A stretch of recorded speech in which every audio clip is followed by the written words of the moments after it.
Sadly, domestic violence tragedies like these happen all too often in Tennessee, which actually has one of the highest rates of women killed by men. That's why advocates say funding is so important for prevention, education, and support. But this month, they learned the Department of Health and Human Services eliminated programs addressing domestic violence and sexual assault. News Channel 5's Kelsey Gibbs tells us what this could mean for victims in our state. When we talk about domestic and sexual violence, we're talking about public safety and something that affects all of us. So Jennifer Eskew, CEO of the Tennessee Coalition to End Domestic and Sexual Violence, says their work can mean the difference between life and death.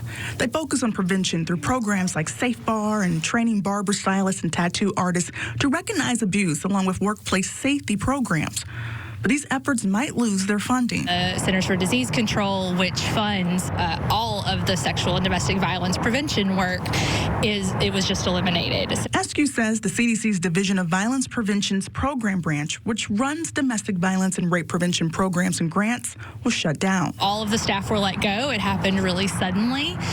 We still have grants that are through that department, and we still have those funds. We have contracts and we have services that we're providing, but it's hard to say what happened. The Department of Health and Human Services announced a cutback in March, aiming to save $1.8 billion yearly by reducing 10,000 full-time jobs as part of President Trump's executive order on government efficiency.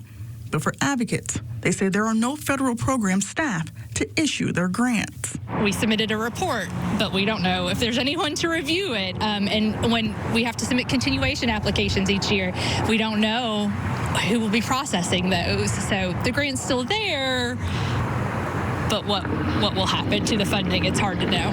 Eskew says those grants make up 60% of their budget, about $600,000. We need funds that support survivors and support the work that's being done by law enforcement and by nonprofit agencies, but that also go towards preventing that violence from ever happening in the first place. She says her team is committed to continuing the work, but without the funds, there are risks.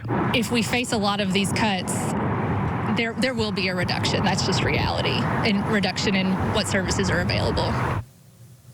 All right, Kelsey's with us now. We should point out that some of these crime victims programs did receive some money through the governor's supplemental budget, but folks say it's just still not enough, right? Yeah, so Eskew with the Tennessee Coalition, she did say that our state traditionally does not fund these types of programs, which is why federal funding, again, is so important.